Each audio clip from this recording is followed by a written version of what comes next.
Over this past weekend, the Elden Ring Nightreign network test was conducted, and I, along with many other people, were fortunate enough to be able to play it. Now, in this video, I want to give my opinions, which includes the things that I enjoyed, and also some of the concerns that I have going forward up until the full game's release. Now, unfortunately, I played on PS5, and for whatever reason, I was not able to record any of my footage. It just told me gameplay recording blocked, and I don't have a capture card or anything like that, so I have none of the runs that I did, none of that footage, which is super unfortunate because that was my whole plan and it got ruined, got all thrown out the window. But in the background, I will have some Rune Level 1 Elden Ring footage that from my personal run that I've started recently.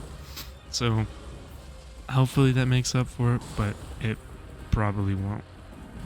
So let's just dive on in. Let's dive head first, just straight into the good. I don't want to waste too much time, explaining the game, because if you're here watching the video, you should already know what it's about. I mean, well, most of you probably will. Now, to start things off with good, I want to immediately, dive into the classes.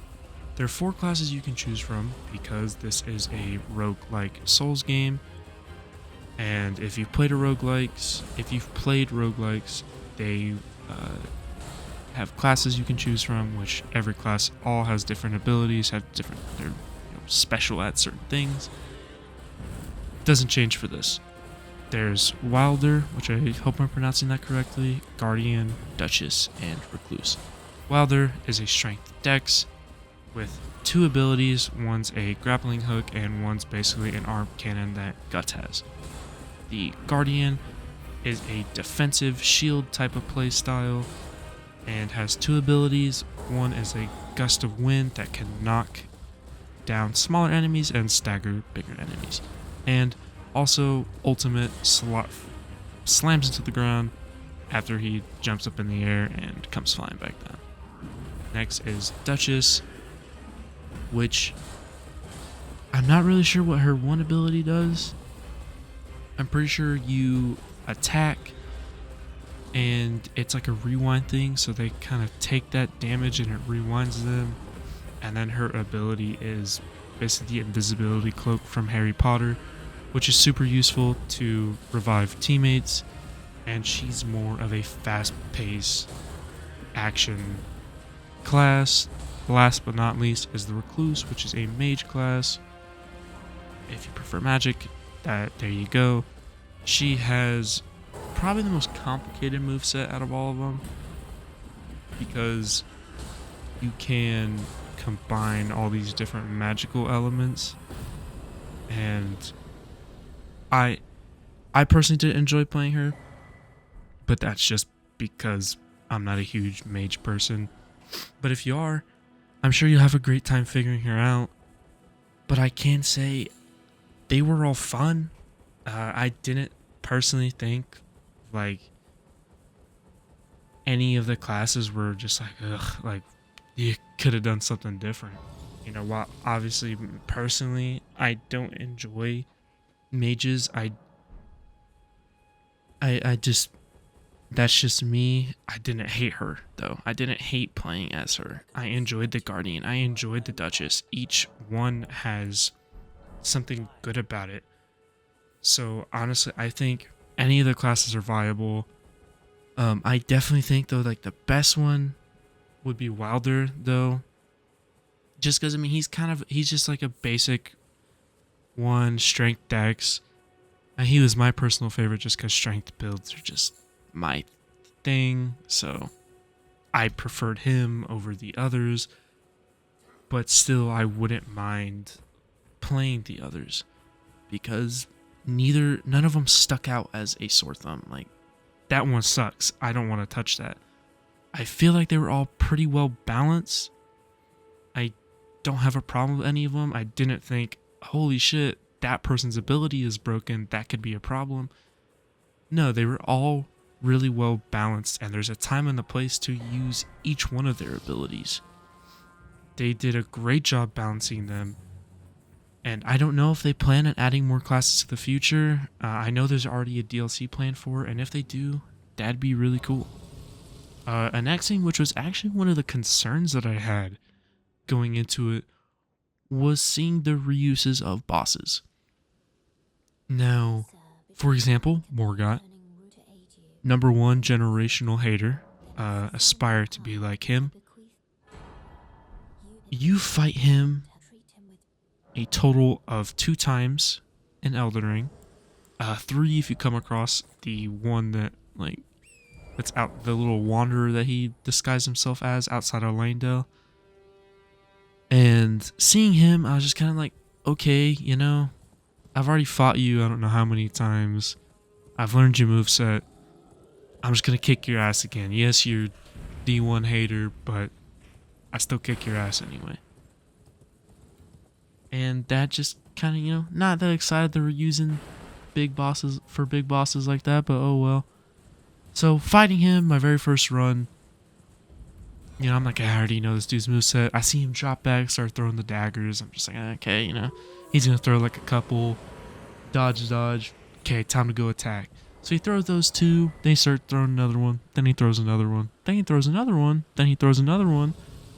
And they just kept coming, and every single one hit me because I was like, holy shit, why is his moveset different? It caught me completely off guard. And even he has his little cursed blood slash that he does, and he like creates this cool like AoE that can hit your entire team if you guys don't dodge it. And it's like, holy shit, they changed up his moveset. Yes, it's a reused boss, but it's a reused boss with a refreshing new moveset. Yeah, he has some, you know, the same moves from Elden Ring as well, but they also threw new moves in. So it was like, oh shit, okay. I can't just come in here and completely dominate, because now you're throwing twists and turns at me, and I'm actually going to have to learn and adapt to this. Another one, for example, was Draconic Tree Sentinel. I've learned that guy's moveset, but midway of fighting him, he starts throwing combinations together that I've never seen him do before, and he was kicking my ass. I was like, okay, I had to take a step back and actually learn and adapt. Whenever I thought I can just roll on through, and I'm gonna be able to just no issue at all. I mean, hell, he can even fly through the air like Placidusax can, and he comes down and slams his hammer. I was just like, whoa, okay. I actually have to take my time to learn and adapt. Caught me completely off guard. And anyone who was worried about that, don't be worried. I mean, it just, they made it to where it's actually refreshing. It's not like, you know, gotta fight you again. I've already fought you. I already know your moveset. What's the point of you fighting? No. They had new movesets, and it was fun and refreshing. And I'm really surprised that they did that, which, I mean, to me, that just shows how much From Software cares about their games. Because if they're changing something little like that, you know, who knows what other bosses will be reused, but with crazy, like, new stuff in their moveset. So I'm excited to learn that once the full game comes out. Another thing, it is always fast paced. It never is at a point where it's like, okay, like, this is kind of dragging on. No, as soon as you land in, you have to go explore. You have to start getting your shit together. You gotta go here, you gotta go here, you gotta go here, you gotta go here. I gotta go collect this, I gotta go collect this, go fight this boss, get these amount of runes, hurry up and level up. It was just constant fast-paced action because you want to hurry up and get things done before the night rolls around, because then whenever the night rolls around, you got the big boss to fight. And if you weren't prepared enough, you're just gonna get your ass kicked. If you don't got a decent amount of, you know, levels, some buffs or something? You got anything like that? You're, you know, you're gonna be struggling. So I really liked that constant feeling of, I gotta hurry up. That constant sense of urgency is fun, and it keeps it fast paced, keeps you moving. It doesn't make it drag on. And on top of that note, another element from the roguelike games, certain bosses will drop like this orb looking thing, and they can be different colors. And you want to collect as many of those as possible too before the night ends and you fight the big boss at the end of the night. They can vary from buffs to your character or even weapons. For example, some off the top of my head, damage negation, poise boost, boost in health, stamina regen, even boost for your team. Like, someone drinks a flask near you, they get healed up, which is another thing that did really well. The whole progression between your team thing, it's not all like you have to depend on one person. No, you all have to work together to take it down. Really, really happy how they handled that. It's balanced super well. A lot of the concerns that I had, were all just like tossed out the window. They did a good job. Like, because, for example, I don't know how many hours in Elden Ring. It's a gross amount. And some people, this could be like their first time playing something like this, because let's say they love roguelikes, but they're like, I'll try it out. You get paired with them, they've never played a Souls game, kind of bit worried that, okay, since I know what I'm doing, I'm gonna have to, carry him on my back the entire time, revive him, all of that. No, it's a team effort, which also can be like, if you got a bad person, good luck. But no, it's a team effort. Even the bosses. For example, Gladius, which is the only Night Lord that you could fight in this network test, at a certain point splits into 3. Now, most bosses that have multiple things in the boss fight will all aggro you at once, or will all aggro one person. Not in this. I don't know how they did it. They should definitely continue programming AI like this, continuing forward in any other Souls game that gets released. They programmed it where each person has to handle one. Gladius, since it splits at a certain point, splits into 3 different dogs. Most of the time, on my runs that I reached him, I would fight one, my other teammate would fight one, and my other teammate would fight one. Very rarely did I have 2 aggro me. But if 2 aggroed me, one of my teammates would come run over and help me. And then boom, they get the aggro off. So I don't know how they programmed that, but fantastic job. That was another thing that scared me, was that, but programmed beautifully. The only question that I have is, how is that gonna work in solo? Will he not split up? Will certain bosses that do have extra adds, will they not? Of course, won't know all that till the full game gets released. But speaking of Gladius, if that is the boss, if that is the baseline or whatever, the Night Lord bosses that we're going to be facing, if they're anything like Gladius, I'm so excited to face them. Gladius is a fantastic boss. There's no stupid BS move that he has. His moveset's fun. He doesn't have any undodgeable dumb moves. He's a fun boss. And if that's what we got to see in the network test, I'm excited to see what other Night Lords they have. Because Gladius was fantastic. He was fantastic. But that is where all my compliments do end. Because there are a lot of concerns. Starting with repetitiveness.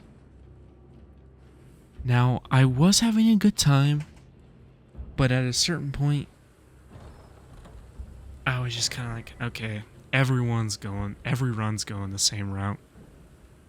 I'm using a different class, but each class at the end of the day, I'm ended up running the same build. Now, honestly, this problem could change with one simple thing, is if they make the bosses less tanky. Now, the bosses are so tanky. Specifically the night bosses. I don't know, even if I was a super high level, I felt like I was tickling them. So because of that, everyone wanted to prioritize bleed builds or frost builds. Which then means every run that you do, you're running the same build every time, and then it's just like, okay, I don't want to. I want to try this, but if I try this build, well, I'm not doing enough damage, and basically not helping out my team. So I might as well go do a bleed build. Like, it just, I felt that constantly. And I don't like that, because with this whole thing, it should be like each game you're looting a different build, but honestly, I found myself doing the same stuff each game. I go to point A, to point B, to point C, and like, it shouldn't be that way. I should be like, okay, let's explore this time, this time. Like, let's try out this build, let's try out that build. Nope. That's not how it was. It was just repetitive. And with that repetitiveness, it's like, okay, got kind of boring. Now I know this is only a little bit of the game, and there's gonna be different maps that we have and different points of interest that we get to go to. But at a certain point, every map will be optimized.